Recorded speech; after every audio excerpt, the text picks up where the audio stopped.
Assalamualaikum warahmatullahi wabarakatuh. Selamat datang kembali pada channel TPMDS. Salam sejahtera bagi semuanya. Welcome back to my channel TPMDS. Informasi terbaru terkait P3K Guru tahun 2022.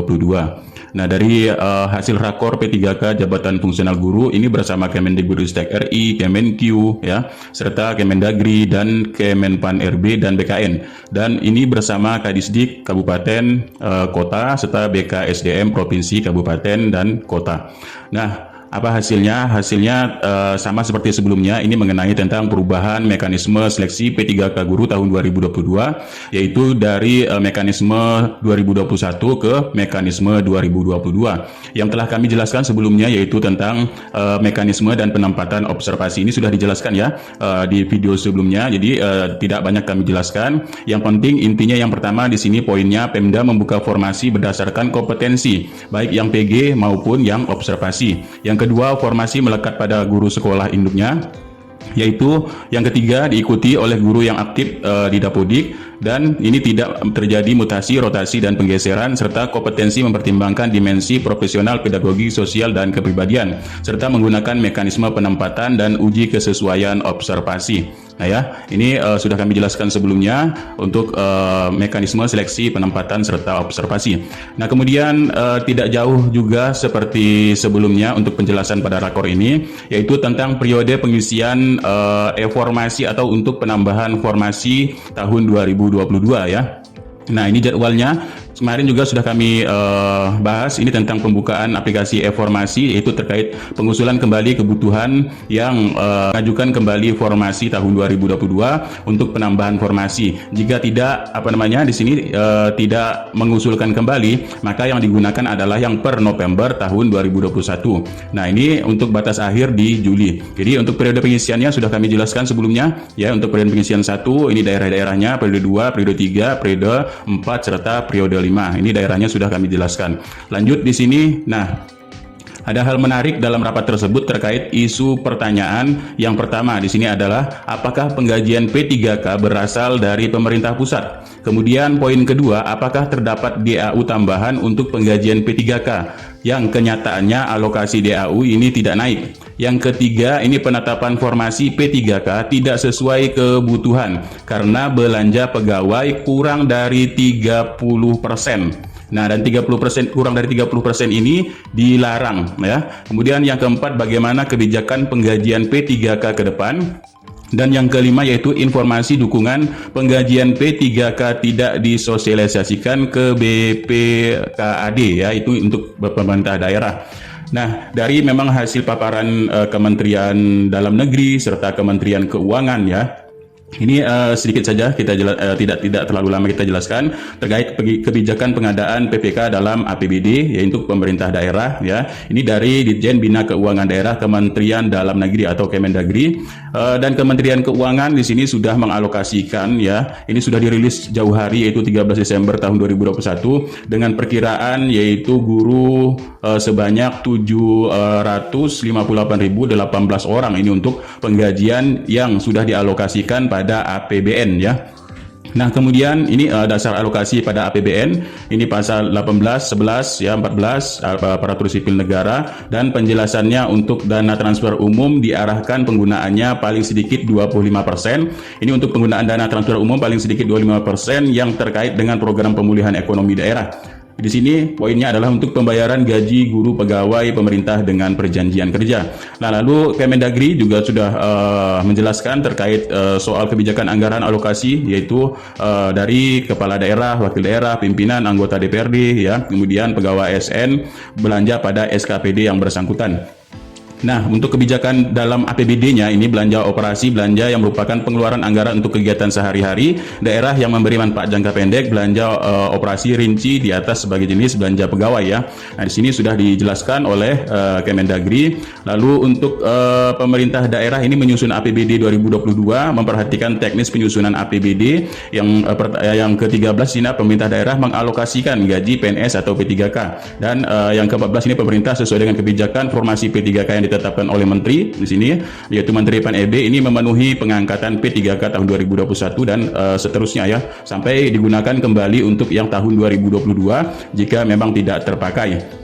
Nah, ini juga sama penjelasan yang tadi, yaitu mengalokasikan ya, kemudian kebijakan P3K, kemudian formasi P3K daerah tahun 2022 ini digunakan kembali yang tidak digunakan ya, dan wajib juga mengembalikan wajib mengembalikan dana yang tidak digunakan dan untuk digunakan kembali pada tahun 2022. Nah, ini anggaran belanja terkait P3K dalam APBD Provinsi Kabupaten Kota tahun anggaran 2022. Nah, alhamdulillah ya, di sini ada informasi sangat gembira sekali setelah dari rakor tersebut, yaitu tepatnya pada Kabupaten Bengkalis. Nah, Riau ya. Jadi bagi Bapak Ibu, sobat-sobat TPMDS yang pada Kabupaten Bengkalis ini kan sudah ada anggaran DAU terhadap DAU-nya, kemudian anggaran P3K-nya di sini ya, dan persentase terhadap DAU-nya. Kemudian di sini, nah, Pemkab Bengkalis usulkan kebutuhan P3K formasi guru ke pemerintah pusat. Nah, seperti yang sudah kita lihat jadwal-jadwal untuk daerah Riau tadi ya. Nah, jadwal untuk daerah Riau yaitu periode 2 ini ya, 24 sampai 3 Juli. Ini untuk Provinsi Riau, Kepulauan Riau ya, dan sebagainya. Ini sudah dijelaskan kami sebelumnya ya. Nah, lanjut di sini tadi tentang yaitu untuk alokasi belanja terhadap DAU sudah clear dijelaskan oleh Kemendagri dan Kementerian Keuangan. Nah, lalu Pemkab Bengkalis mengusulkan kembali dalam periode tersebut sebesar sudah melewati yang lulus passing grade. Nah, di sini ya. Jadi pemerintah Kabupaten Bengkalis usulkan data kebutuhan pegawai pemerintah dengan perjanjian kerja pada tahun 2022 untuk formasi guru. Nah, jadi usulan tersebut disampaikan langsung oleh Bupati Bengkalis melalui Kepala Badan Kepegawaian Pendidikan Pelatihan Kabupaten Bengkalis ini di saat pada rapat koordinasi penetapan usulan formasi P3K tahun 2022 di Hotel Novotel Jakarta Mangga 2 Square. Ini pada Jakarta ya, di Jakarta yang rapat tadi kemarin. Nah, jadi pemerintah Kabupaten Bengkalis ya mendapatkan sebesar 1.987, yang mana dari jumlah tersebut sudah termasuk honorer yang lulus passing grade tahun 2021 sebesar 678. Alhamdulillah sekali ya, ini sudah melewati dari yang lulus passing grade, karena sebelumnya pengusulan ini lebih kecil ya. Jadi Bengkalis nama-nama yang diusulkan tersebut adalah guru yang telah lolos mengikuti tahap seleksi yang telah dilaksanakan pada beberapa waktu yang lalu atau tahun 2021. Jadi perkuatan ini upaya Kabupaten Bengkalis pemetaan ASN di Indonesia yang kita usulkan mencukupi syarat ketentuan yang berlaku. Lalu nama-nama atau by name by address-nya yang lolos seleksi nantinya akan diumumkan apabila sudah ada arahan dari Kemenpan RB ya, yaitu serta Kemendikbudristek ya di sini. Jadi BKPP juga ikut mendampingi dalam rakor tersebut. Nah, seperti yang kita ketahui untuk Kabupaten Bengkalis sendiri awalnya ini mengusulkan formasi hanya 448 dengan jumlah lulus PG 679, tapi di sini data 678 ya, jadi kurang satu di sini. Jadi tapi sudah melewati di sini karena pengusulannya udah 1987. Nah, jadi sebenarnya totalnya kemarin ini adalah 534. Jadi sekarang sudah 1987. Alhamdulillah sekali ya. Dari rakor tersebut langsung mengusulkan dalam periode 2 ini mengusulkan ke aplikasi e-formasi pada Menpan RB yaitu sebanyak 1987. Alhamdulillah, semoga ada sobat-sobat TPMDS yang dari Kabupaten Bengkalis, Riau ya, Provinsi Riau. Nah, alhamdulillah sekali. Sebenarnya untuk Bengkalis sendiri, Kemenq juga sudah menganggarkan terkait untuk formasi guru 2022 dengan anggaran jumlah formasinya 2.000 ya, 2.513 dengan anggaran sekian-sekian ini untuk kebutuhannya. Tapi di sini masih diusulkan dengan 1.000 lebih. Tapi alhamdulillah sekali ini sudah bisa mencukupi untuk yang lulus passing grade ini sebesar 679 atau 78. Nah, itu ya. Nah, jadi alhamdulillah ini kabar gembiranya dari hasil rakor atau rapat koordinasi bersama pemerintah dan pemerintah daerah tersebut. Alhamdulillah, semoga yang lainnya ini menyusul untuk pengusulan formasi dan mengutamakan guru-guru yang sudah lulus passing grade atau lulus PG tahun 2021 kemarin.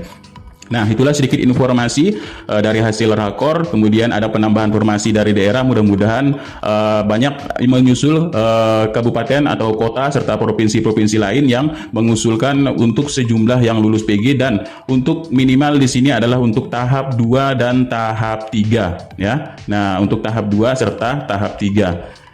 Nah, itulah sedikit informasi, mudah-mudahan bermanfaat. Billahi taufiq wal hidayah. Wassalamualaikum warahmatullahi wabarakatuh. Salam sejahtera bagi semuanya, salam sehat selalu, dan semoga Bapak Ibu ini tetap mendapatkan SK untuk pengangkatan ASN P3K Guru tahun 2022.